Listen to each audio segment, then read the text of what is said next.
कांगड़ा घाटी में ग्रीष्मोत्सव 2022 का हुआ उद्घाटन। मुख्यमंत्री जयराम ठाकुर ने किया उद्घाटन। अब पर्यटन को मिलेगा बढ़ावा।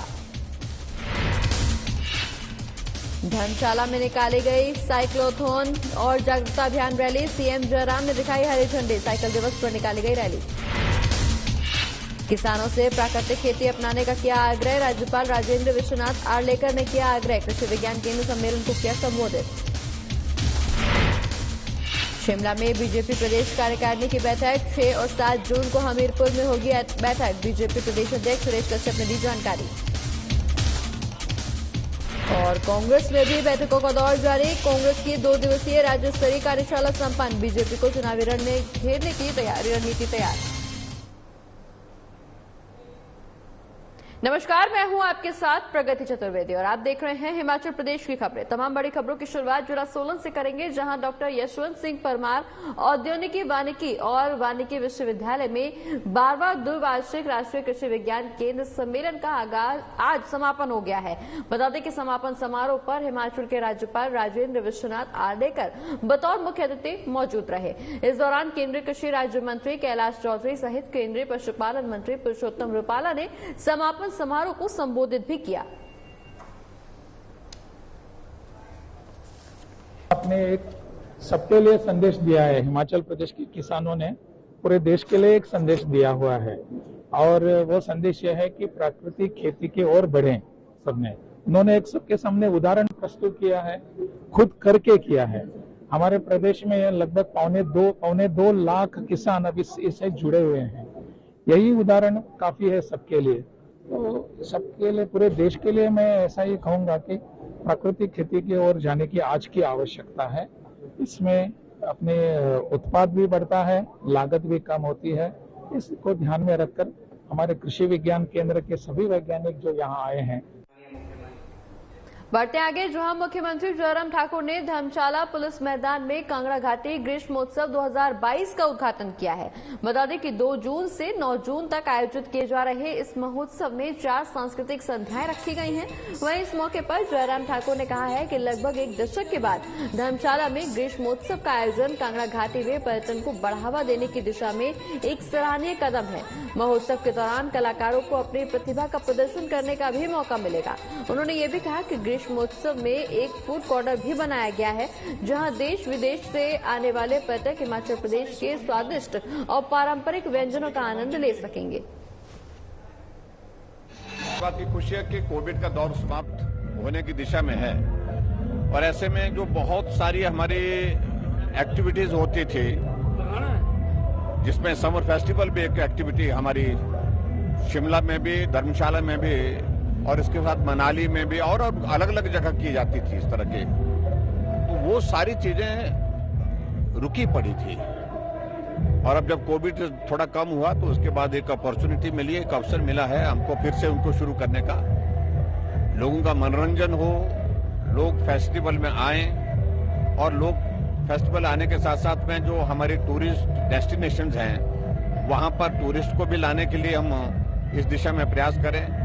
और जो हमारे सेल्फ हेल्प ग्रुप्स हैं और सेल्फ हेल्प ग्रुप्स के माध्यम से और भी बहुत सारी चीजें जिनको हम प्रमोट कर रहे हैं, उनके मार्केटिंग के लिए जो प्लान कर रहे हैं, तो उन सारी चीजों को एक मौका मिले, अवसर मिले, जिसके माध्यम से लोगों को अपना आय का भी एक जरिया खड़ा हो सके।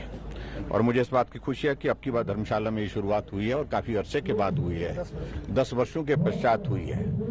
और पूर्व की सरकारों ने इस बात को लेकर के गंभीरता से नहीं लिया और हमारा मानना है कि इन सारी चीजों को शुरू करना चाहिए और बेहतर ढंग से करना चाहिए।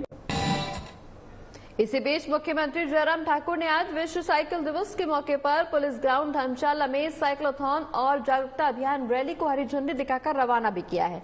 बता दें कि इस रैली का समापन युवा सेवाएं और खेल इंडोर कॉम्प्लेक्स में हुआ। रैली का आयोजन धर्मशाला स्मार्ट सिटी मिशन ने किया है। इस मौके पर मुख्यमंत्री ने आयोजन की सराहना करते हुए कहा कि इससे साइकिल का इस्तेमाल करने के संदेश का प्रचार प्रसार करने में मदद मिलेगी।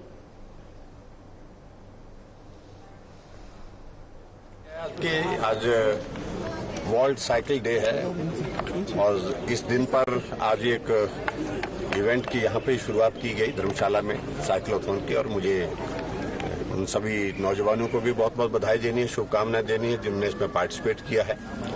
और एक अच्छा संदेश इसके अवेयरनेस की दृष्टि से भी, और उसके साथ साथ में हिमाचल प्रदेश में हम इस प्रकार के इवेंट्स को प्रमोट करें और नौजवानों को भी अवसर इस प्रकार से मिले ताकि वो हर इवेंट में स्पोर्ट्स की एक्टिविटीज में भी पार्टिसिपेट करके हिमाचल की प्रतिभा को आगे बढ़ा सकें, आगे प्रदर्शित कर सकें।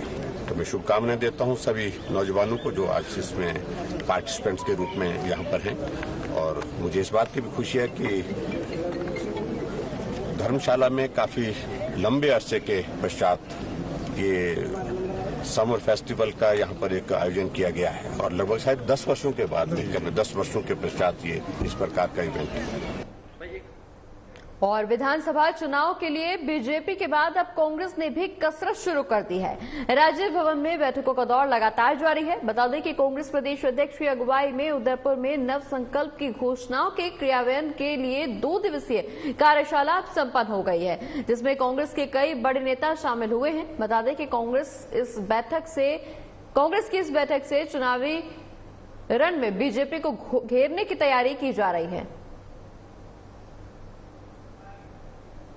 गेयर अप करने के लिए जो है मीटिंगें हो रही हैं। आज हमारा जनरल हाउस है, जनरल हाउस के बाद हमारी चार्जशीट कमेटी की मीटिंग है, हमारी मैनिफेस्टो कमेटी की मीटिंग है और उसके बाद कुछ फैसले स्पोक्स पर्सन वगैरह के बारे में लिए जाने हैं जो आपसे डेली जिनको रूबरू होना है, तो वो सारे फैसले आज लिए जाएंगे। चार्जशीट कमेटी की मीटिंग का कई घंटे चली है, उसमें कई इश्यूज आए हैं। पाइप घोटाला जैसे बहुत बड़ा घोटाला हुआ है पुलिस घोटाला हुआ है। ये सारे मसले जो है एट लेंथ डिस्कस हो रहे हैं, थ्रेड बेस्ड डिस्कशन हो रही है अपने सीनियर लीडर्स के साथ। और उसके बाद जो है मैनिफेस्टो के हमारे चीफ हैं, ये सबसे राय ले रहे हैं, पूरे प्रदेश से राय ले रहे हैं हमारा मैनिफेस्टो क्या होना चाहिए। और शिमला के एमसी वार्डों के पुनर्सीमांकन को लेकर हाई कोर्ट में दायर याचिका पर फैसला आने के बाद कांग्रेस ने सरकार पर हमला तेज कर दिया है। हाई कोर्ट ने 2 वार्डों का फिर से पुनर्सीमांकन करवाने का निर्देश दिया है। कांग्रेस पार्षद की तरफ से दायर याचिका पर कोर्ट ने आज भी आदेश दिए हैं। कांग्रेस विधायक विक्रमादित्य सिंह ने हाई कोर्ट के आदेश का स्वागत किया है। ऑर्डर आया है, ये मात्र 3 वार्ड्स के संदर्भ में आया है और जो हमको जानकारी है, जो हमने अलग अलग वार्ड्स में वहाँ के हमारे जो कार्यकर्ता है, वहाँ के लोग हैं, उनसे बात करी है, तो ये धांधली केवल 3 वार्ड में नहीं हुई है। हालांकि याचिका केवल 3 वार्ड्स की हुई है, मगर अगर और भी इलाकों से इसकी याचिका जाती तो हर वार्ड के ऊपर ये डिलिमिटेशन का प्रोसेस जो है वो खारिज होनी थी। तो अब क्योंकि ये प्रोसेस अभी हाईकोर्ट का ऑर्डर आया है, अब ये केवल 3 वार्ड के मुतलक आया है या पूरे के पूरे 41 वार्ड के मुतलक आया है, ये चीज हमको अभी देखनी है।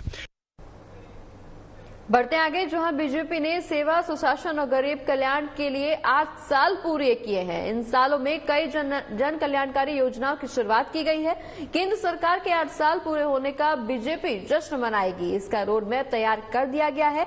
ये बात शिमला में कॉन्फ्रेंस के दौरान बीजेपी प्रदेश अध्यक्ष सुरेश कश्यप ने कही है। बता दें कि बीजेपी प्रदेश अध्यक्ष सुरेश कश्यप ने यह भी कहा है कि केंद्र और राज्य की बीजेपी सरकार की तुलना में पिछली सरकारें कभी कुछ नहीं कर सकी।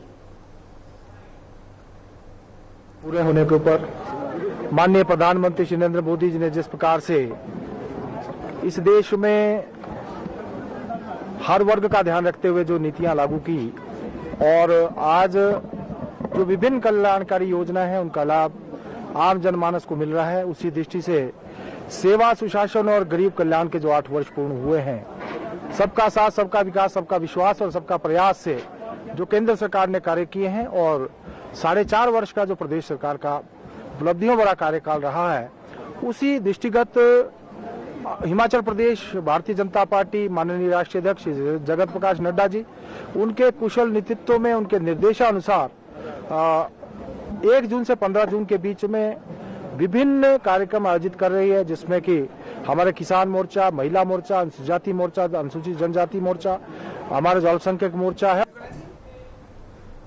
और रेड क्रॉस मेले के आयोजन को लेकर उपायुक्त कुल्लू आशुतोष गर्ग ने विभिन्न विभागों के अधिकारियों और कर्मचारियों को जरूरी दिशा निर्देश जारी किए हैं। बता दें कि इस दौरान जिला परिषद सभागार में आयोजित बैठक में उन्होंने विभिन्न विभागों के अधिकारियों को इस संबंध में तैयारियां पूरी करने के लिए भी कहा है।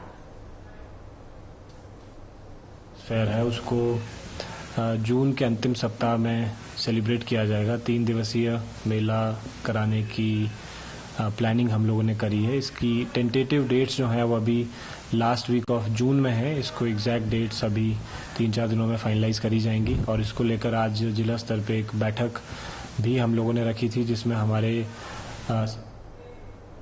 और हिमाचल प्रदेश उच्च न्यायालय ने सरकार को बड़ा झटका दिया है। दरअसल शिमला नगर निगम में किए गए 2 वार्डों के पुनर्सीमांकन पर हाईकोर्ट ने शिमला के उपायुक्त को पुनर्विचार करने के निर्देश जारी किए हैं।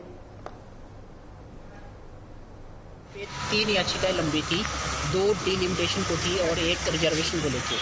तो जो डिलिमिटेशन से रिलेटेड थी वो एक नाभा वार्ड से थी और एक समरील वार्ड से थी, वार्ड नंबर 11 और वार्ड नंबर 5 से। तो इसका फैसला सुनवाई पहले हो चुकी थी, 13 मई को रिजर्व रखी गई थी जजमेंट, उसका फैसला आज आया हुआ है। तो ये जो फैसला आया हुआ है इसमें जो याचिका करता थे सीबी नंदा, इन कुछ एक लोगों ने एक याचिका हाईकोर्ट में दायर की थी कि जो नाभा वार्ड के कुछ एक एरिया हैं वो टुट्टी कंडी वार्ड में शामिल कर दिए गए हैं। तो इसको लेकर आपत्ति थी, तो आज हाईकोर्ट ने उनकी याचिका में काफ़ी सुनवाई के बाद जो आज फैसला आया हुआ है उस पर उनकी याचिका स्वीकार कर ली है और डिप्टी कमिश्नर शिमला को निर्देश दिए हैं कि वो इन याचिकाकर्ताओं की मतलब जो आपत्ति हैं उनके ऊपर दोबारा सुनवाई करें। बढ़ते आगे, जहां हिमाचल प्रदेश की राजधानी शिमला में 2 साल के लंबे इंतजार के बाद समर फेस्टिवल का आयोजन होने वाला है। बता दें कि शिमला इंटरनेशनल समर फेस्टिवल 4 जून से शुरू होगा जो कि 7 जून तक जारी रहेगा। वहीं जिला प्रशासन की ओर से समर फेस्टिवल कार्यक्रम के तहत इंदिरा गांधी खेल परिसर में बच्चों के लिए खेल प्रतियोगिताओं का आयोजन भी करवाया जा रहा है। शिमला के डीसी आदित्य नेगी ने जानकारी देते हुए बताया कि खेल गतिविधियों के जरिए बच्चों को बेहतरीन मंच देने की कोशिश की जा रही है।